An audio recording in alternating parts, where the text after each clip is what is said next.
The Law of Karma, Dhamma Practice, Volume 10, when I studied with Luang Doem. Another story he told me, reading from the calendar, Wat Ambawan. Another story he told me, listen, our Lord Buddha, when he was Prince Siddhartha of Kapilavastu. He was well learned in every discipline, be it the Vedas, archery, and war strategy. He learned how to govern people. Then he realized that one subject he had not studied was how to get away from suffering and the cycles of rebirth. That is why he started searching for deliverance and eventually became the all-enlightened one. I listened and then realized that Luang Doem was not only good in knowledge of magic, blow good, but he had also attained profound Dhamma lessons to teach people. He even convinced me, who wanted to disrobe, not to do as I wished. Luang went on to tell me stories of the old times. At temples in the Ayutthaya period, various subjects were taught, including social science, laws, economics, arts, handicrafts, medical science, and music. Monks are well grounded in these subjects. There were also studies of war strategy and astrology. The social science includes political and governmental institutions and processes. We had to learn how to take care of ourselves and others, because in the temples we need to be able to live with others, that is, to be disciplined. This can be applied in secular life later. Regarding the sword and club fighting, he said, swords are the heart of the fight, and the fighting is to protect the Thai kingdom. A man has to be a soldier. Wat Nong has become famous for sword and club fighting. Other temples in the old time are good at different things, letters, magic charm, music, and others. You name it. Temples then were certainly sources of knowledge. There were no schools like now. Parents had to consider what area had a good temple, then bring their boys there. After staying at a temple and feeling that it is not enough, one could go on to another temple. That is how temples worked as places of study at that time. The first abbot of Wat Nong was a warrior, one of the 5 fighters who were aides to Phraya Tak. They traveled from Tak province to Ayutthaya when Phraya Tak was appointed จ้าพระยาวชิรปราการ to govern Kampang Phet province. But since Burma was keeping Ayutthaya under siege, Phraya Tak had to help fight against the Burmese. When the battle was won, Phraya Tak ascended the throne and became the King of Thonburi Period, entitled สมเด็จพระศรีสันเพชร and at present has been re-entitled พระเจ้าตากสินมหาราช. Information added by the editor according to the sources complied by สมเด็จกรมพระยาดำรงราชานุภาพ. The first abbot of Wat Nong then Phraya Tak's aide, asked to leave office because he had taken many lives. He wished to enter the monkhood. With permission granted, he left for Nakhon Sawan province. After getting ordained, he renovated Wat Nong The temple thus taught sword and club fighting. In learning this, it is not easy. In order for a person to become a warrior, they needed to study all kinds of preliminary subjects, such as phonetics, akkara, all the Vedic learning, Khmer and Pali languages, and books of war strategy. They had to get ordained and study vipassana meditation in order to lay down basics of the mind first, before studying the arts of using weaponry. There, I also witnessed a ceremony of cutting the top knot of hair. This was a customary representation of the end of childhood for each kid in the old days.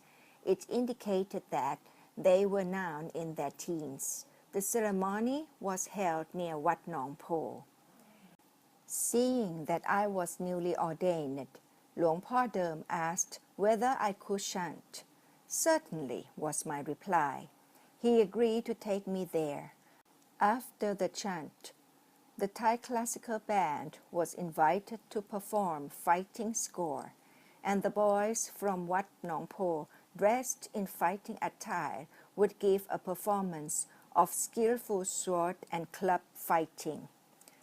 For each performance, a sum of 6 baht would be collected, put in a tray along with flowers, candles, and joysticks that was offered to Luang Doem as a token of respect and gratefulness for his teaching. Luang would divide the money and give it to the boys to save up for further study. Wat Nong Po also taught a kind of folklore called Lige in Thai. I dare say that Luang Doem got children to train in Lige in the temple. That was for the sake of the children to earn a living. With the Thai classical band, there naturally had to be Lige. Children from poor families in the area are trained so they could earn a living. There were also other forms of folk songs and harvest songs.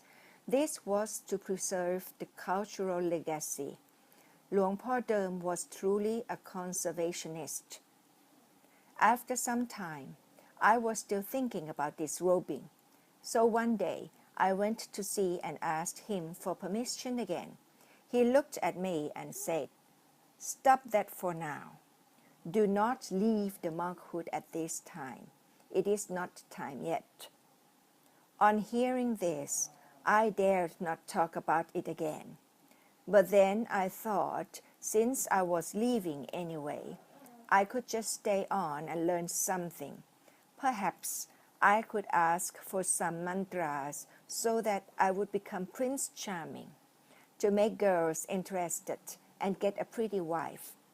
I thus asked him for a great mantra, which I could recite while applying beeswax on my lips. Certainly, girls would fall for me.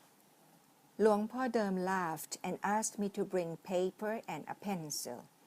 He gave me such a lot of mantras to memorize that I did not have to ask for any more. I was so busy memorizing the mantras that I forgot about leaving the monkhood. This was his trick in keeping me in that condition. After intense memorization, I was wondering how these mantras were to be used. One day, while he was blowing on people's heads, "Blow good, blow good," I noticed he did not chant any mantra. I thought he asked me to remember a lot, but he did not really use any. So I asked abruptly, "You gave me a lot of mantras to memorize, but I did not see you were reciting any when blowing on people's head. You were just holding their head and go, 'Blow good, blow good.'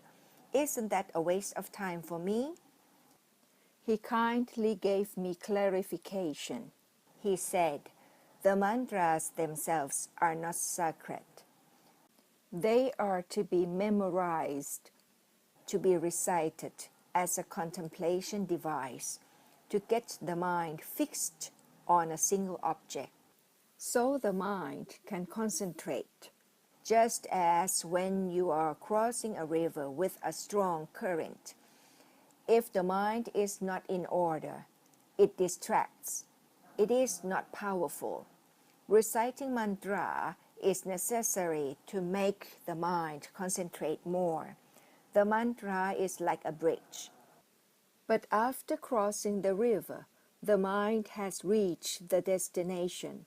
Once you are of one-pointedness of mind or one mind, and the mind has become powerful, the bridge or the mantra that you chanted can be pulled down or discarded. Such a powerful mind is the power of mind. I thus do not have to chant mantra, but I concentrate my mind, and in one deep breath, I wish that their wishes be granted. Thus go, blow good, blow good. Do you understand now? Continue memorizing. Continue until you cross to the other side.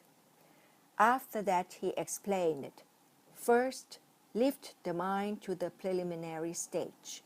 Continue the mental exercise up to the secondary stage. Concentrate until the mind is fixed on a single object.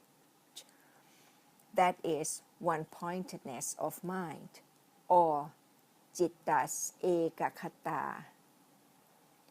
When the mind is unshaken, peaceful and undefiled, that is, hindrance is suppressed, and defilements, both gross and fine ones, subsided, you will acquire what you wish for, be it silver or gold. But I simply gave them loving kindness, blessing them so that they survive misfortunes, so that they become rich, so that they become intelligent. Then I would blow on their head. So you just go on, concentrating your mind to the stage of one-pointedness of mind, and you will know what my blow good really means.